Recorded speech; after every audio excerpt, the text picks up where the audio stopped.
Muri aka kanya umuhanzi Bruce Melody ndetse na The Ben barongeye batunganya urutoki. Uti bigenze bite rero? Umuhanzi Bruce Melody ahagana mu masaa sita yikojeje ku Instagram yiwe apostinga ifoto igaragaza ko we na The Ben bagiye guhurira mu bitaramo bizazenguruka igihugu bise Summer Country Tour. Nyuma y'amasaha make cyane atarenze ane ku isaha y'isa 9 n'iminota mike cyane, umuhanzi The Ben nawe yikojeje ku Instagram yiwe ajya kuri story yiwe ashyiraho ifoto Bruce Melody yaramaze umwanya ashize hanze yandika ngo fake news. Bivuze ko yarahakanye ayo makuru yatangajwe na Bruce Melody yuko bagiye guhurira mu bitaramo bizazenguruka igihugu. Hadaciyemo umwanya munini nanone hahise hakurikiraho indi post ishyizweho n'umwe mu bashinzwe kwamamariza 155 EM ibarizwamo Bruce Melody, ari nayo iri gutegura ibi bitaramo, aza nawe ashyiramo akandi gakeregeshwa. Uyu araje yandika amagambo kuri Instagram, arandika ngo yihaditse amatugunguru cyangwa se yihaditse ibitugunguru.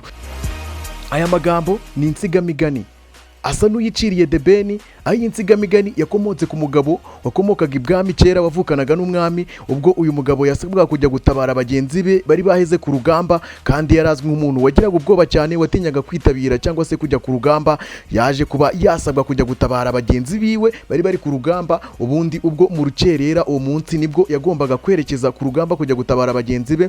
Yaje gufata amaraso, ni amaraso ihene itakaza iyo iri kubyara, abayazi bayita amatugunguru cyangwa se ibitugunguru. Ayo maraso yayisize ku mubiri we kugira ngo nibaza kumufata baze kugira ngo yakomeretse cyangwa yagize ikibazo cyo kuvirirana cyangwa wenda n'ibindi bikomere runaka birangire atagiye ku rugamba bagize ngo yakomeretse. Nyuma yaho uyu mugabo baje kumuvumbura, baza kuvumbura ko atari amaraso y'umuntu ahubwo ari amaraso y'ihene yari yisize kugira ngo batamujyana ku rugamba. Bahita bakomorizaho insigamigani ivuga ngo yihaditse amatugunguru cyangwa se ibitugunguru, bishatse kuvuga ko ari umuntu uba washatse impamvu runaka kugira ngo adakora inshingano ze cyangwa se adakora ibyo agomba gukora. Ari nabyo rero uyu nguyu ushinzwe kwamamariza 155 EM agereranya no kuba The Ben kuba yatangaje ngo ari amakuru Bruce Melody ashize hanze yo kuba bazazengurukana igihugu muri country tour ari ibihuha, akaba ari kubikoresha nk'urwitwazo rwo kutazitabira amarushanwa kandi nanone agomba kuyitabira. Impamvu 155 ivuga ko The Ben agomba kwitabira iyi country tour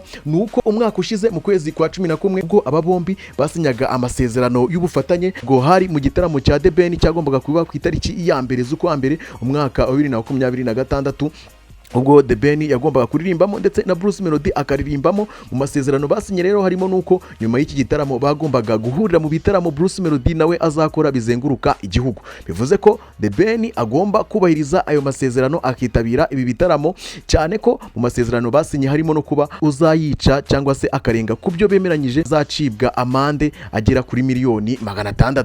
Ese turizera nde tureke nde? Bruce Melody aravuga ko ibitaramo bamaze kubitegura bizenguruka igihugu. The Ben arahakana akavuga ngo ayo makuru ni ibihuha. Ushinzwe kwamamariza 155 EM nawe aravuga ngo The Ben ari kwigiza nkana ibitaramo agomba kuzabyitabira. Ngayo nguko nge ndi Tiger the Great MC Swing.